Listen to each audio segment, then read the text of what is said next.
নমস্কার বন্ধুরা, দেখুন আজ আমি অঙ্কের স্পেশাল একটি অধ্যায় পরিমিতি এই চ্যাপ্টার স্টার্ট করছি।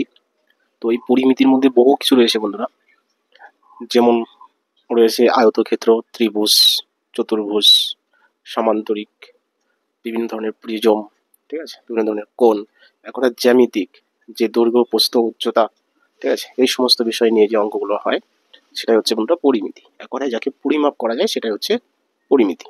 তো যাই হোক, এবার এই পরিমিতির আমি প্রথম যে অধ্যায়টি নিয়েছি সেটা হচ্ছে কি আয়তক্ষেত্র, ঠিক আছে। তো আজ আমি আয়তক্ষেত্রের অঙ্কগুলি কিভাবে সলভ করতে হয়, শর্টকাট প্রসেস, সূত্র, এই সমস্ত বিষয়ে একটু আলোচনা করব প্রথমে, ঠিক আছে।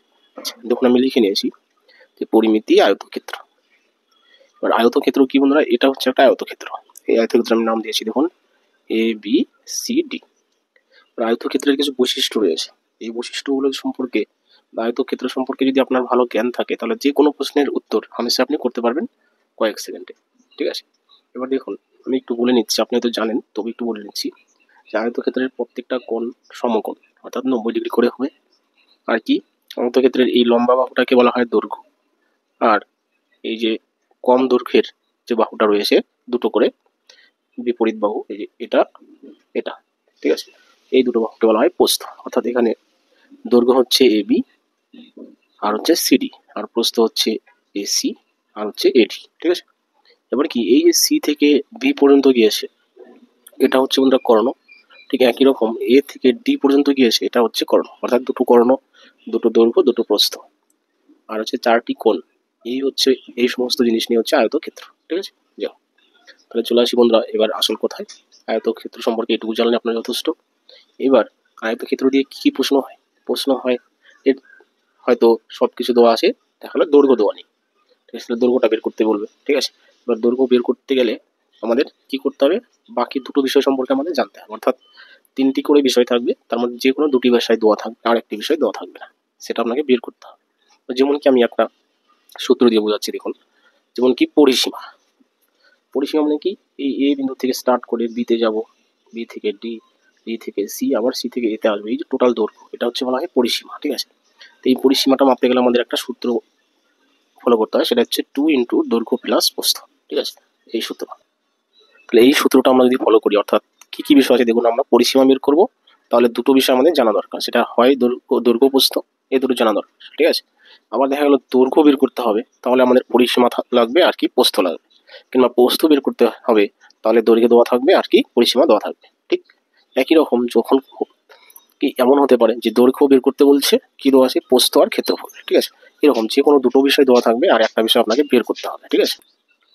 এবার এমন থাকতে পারে যে ক্ষেত্রফলটাই চেয়ে বসছে, তাহলে ক্ষেত্রফল আমাদের বের করতে হলে কি কি লাগবে, দৈর্ঘ্য আর প্রস্থ লাগবে, তাই না, কারণ কি ক্ষেত্রফল সমান সমান দৈর্ঘ্য ইন্টু প্রস্থ, তাই না।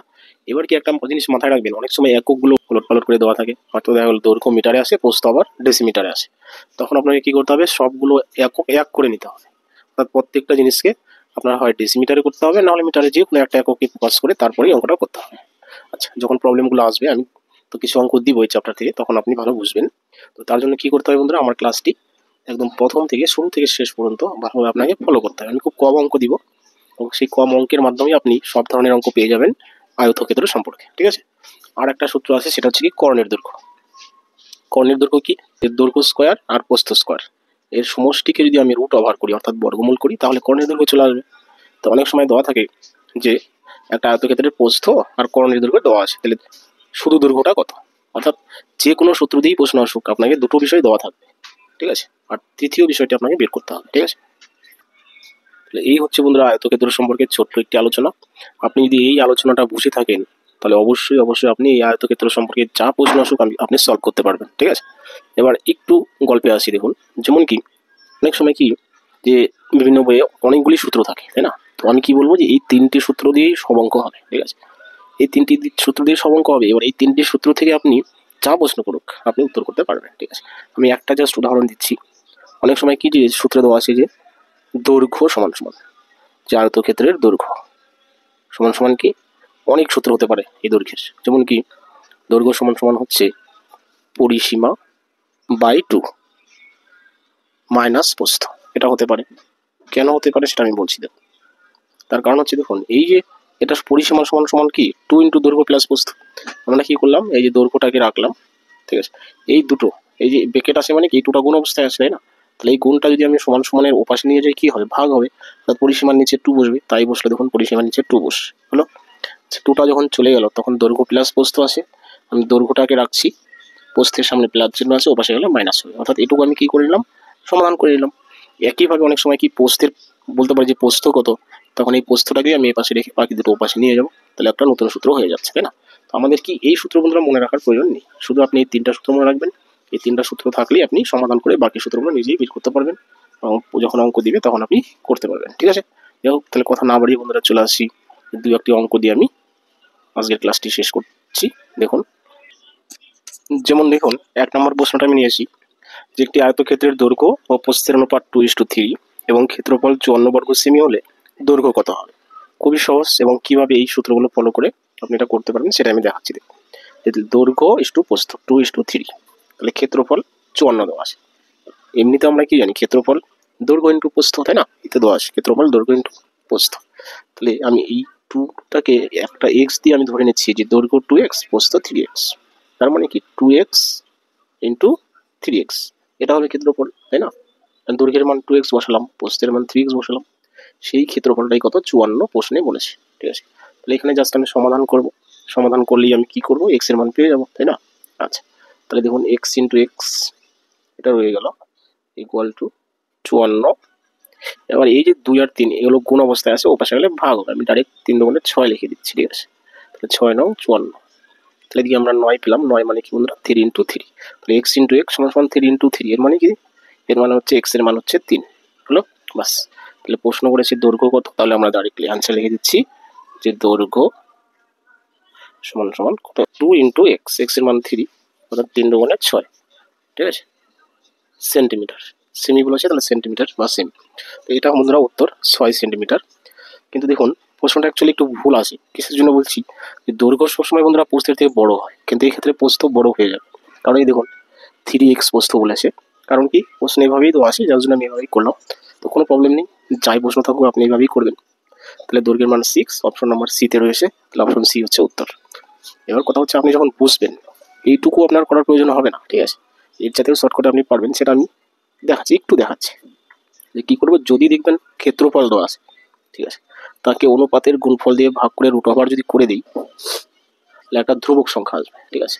তাহলে অনুপাত কত 3 দুগুণে 6, তাহলে দেখুন ক্ষেত্রফলকে আমরা কি করলাম, অনুপাতের গুণফল দিয়ে ভাগ করছি, কত হচ্ছে 9, বাস। এবার 9 রুট ওভার করলে কত হবে 3, বাস। মনে রাখবেন এই 3 দিয়ে যদি আমি প্রস্থের অনুপাতের সাথে গুণ করি প্রস্থ পাবো, দৈর্ঘ্যের অনুপাতের সাথে গুণ করলে দৈর্ঘ্য পাবো। এখানে দৈর্ঘ্য চেয়েছে, তাহলে দৈর্ঘ্য সমান সমান, তাহলে দৈর্ঘ্য কত আছে 2, এই 2 আর 3 গুণ করুন, 3 দুগুণে 6 সেমি, এটা দেখুন উত্তর। এটা বন্ধুরা সুপার শর্ট বলা যায়, এটা আমি সূত্র দিয়ে করলাম, একটু বড় হলো, আমি বোঝানোর জন্য করলাম, আপনি যখন বুঝবেন এটা বড় হবে না বন্ধুরা, ঠিক আছে? আচ্ছা, যাই হোক, আপনার যেটা মনে থাকবে সেটাই করবেন, আশা করি এটাই ভালো মনে থাকবে, তাই না? আচ্ছা, যেভাবে মনে থাকে আপনি করবেন। দেখুন 2 নম্বর প্রশ্নটা প্রায় সেম প্রশ্ন আছে, আমি রেখেছি যে আয়তক্ষেত্রের দৈর্ঘ্য প্রস্থের অনুপাত 5:2, ক্ষেত্রফল 40 বর্গমিটার হলে প্রস্থ কত। একই রকম প্রশ্ন, শুধু এখানে প্রস্থ চেয়েছে, কিভাবে খুশি দেখুন একই নিয়মে হবে। দৈর্ঘ্য ইস্টু প্রস্থ কত 5:2, তাহলে আমি ধরে নিচ্ছি দৈর্ঘ্য 5x, প্রস্থ হচ্ছে 2x, তাহলে ক্ষেত্রফল কত 5x ইন্টু 2x, তাই না? এটাই ক্ষেত্রফল হওয়ার কথা, তো সেটাই প্রশ্নে বলেছে কত 40 বর্গমিটার, অর্থাৎ এটা সমান সমান 40, বাস। এখন আপনি সমাধান করুন, সমাধান করলে কি হবে দেখুন, x ইন্টু এক্স 40, এই যে 2 আর 5, 5 দুগুণ কত 10, 10টা ওপাশে গেলে কি নিচে চলে যাবে, 4 10 40, এবার 4 মানে কি বন্ধুরা 2 ইন্টু 2, তাহলে দুপাশে আমি কি রুট ওভার করে দিলাম, তাহলে এক্স এর মান কত আসছে, এক্স এর মান আসছে এই দুটো 2 আসে বাড়ি একটা 1, একটা 2, দুটো এক্স আছে বাড়ি একটা এক্স। আচ্ছা, এক কথায় 2 ইন্টু 2 অর্থাৎ এক্স এর মান হচ্ছে 2। তাহলে আপনার প্রশ্ন করেছে কি যে প্রস্থ কত, এখানে প্রস্থ কোনটা 2x, তাই না? তাহলে যে 2 ইন্টু এক্স এর মান 2 আসলো, তাহলে 2 দুগুণে কত 4, এটা কিন্তু বন্ধুরা মিটার বলেছে, ঠিক আছে? তাহলে 4 মিটার হচ্ছে উত্তর। দেখুন আপনি যখন বুঝবেন না লিখে করলে এরকমই হচ্ছে। আবার এটা যদি আপনি 2 নম্বর নিয়মে করেন, তাহলে একই কথা, যে ক্ষেত্রফলকে আমরা কি করব, অনুপাতের গুণফল দিয়ে ভাগ করবো, যে 5 দুগুণে 10, ভাগ করে যে রুট ওভার করবো, তাহলে একটা সংখ্যা পাবো। তাহলে এখানে কি 4 10 40, 4কে রুট ওভার করলে কত হয় 2 হয়। এবার এই 2 সাথে আমি কি করবো, এই 5:2 আছে, 5:2 আছে, এই যে এই 2 সাথে যদি আমি 5 গুণ করি দৈর্ঘ্য পাবো, যদি আমি 2 গুণ করি প্রস্থ পাবো, এটাই হচ্ছে নিয়ম। 5 দুগুণে 10 হচ্ছে দৈর্ঘ্য, 2 দুগুণে 4 হচ্ছে প্রস্থ। ঠিক আছে, আমি দুটোই বের করে দেখালাম। ঠিক আছে, অর্থাৎ কি ক্ষেত্রফলকে অনুপাতের গুণফল দিয়ে ভাগ করব, ভাগফলকে রুট ওভার করে যা পাবো তার সাথে আমি কি দৈর্ঘ্য প্রস্থের অনুপাতের যদি আমি গুণ করে দিই, তাহলে দৈর্ঘ্যের অনুপাতের সাথে গুণ করলে দৈর্ঘ্য পাবো, প্রস্থের অনুপাতের সাথে গুণ করলে প্রস্থ পাবো। দুটো নিয়মেই করলাম, আপনার যেটা ইচ্ছা আপনি করবেন, দুটোই খুব ভালো নিয়ম। দেখুন, এটা আপনি সারা জীবনে ভুলবেন না যদি একবার ভালোভাবে শিখেন। এবার প্র্যাকটিস করতে করতে দেখবেন আপনি এটাও শিখেছেন, এটাও শিখেছেন। ঠিক আছে, দুটো নিয়মই শিখে রাখুন, যখন যেটা মনে থাকবে করবেন। ঠিক আছে, আমি বেশি অঙ্ক আজকে আর দিব না, কেন কি আমার কাছে সময় খুব কম আছে, ক্লাসটা ঠিকঠাক ধর টাইম পাচ্ছি না। তো যাই হোক, আমি আজকে বেসিকটা জাস্ট শুরুটা জাস্ট করলাম, কাল থেকে আমি আবার পূর্ণভাবে ক্লাস দেওয়ার চেষ্টা করব। তো যাই হোক, এই ছোট্ট ক্লাসটি যদি আপনার ভালো লেগে থাকে, ক্লাসটি যদি বুঝে থাকেন, আপনার যদি কোনো উপকারে লেগে থাকে, তাহলে অবশ্যই লাইক কমেন্ট শেয়ার করবেন। নতুন বন্ধুরা চ্যানেলটি সাবস্ক্রাইব করবেন। রাখছি বন্ধুরা, থ্যাংক ইউ।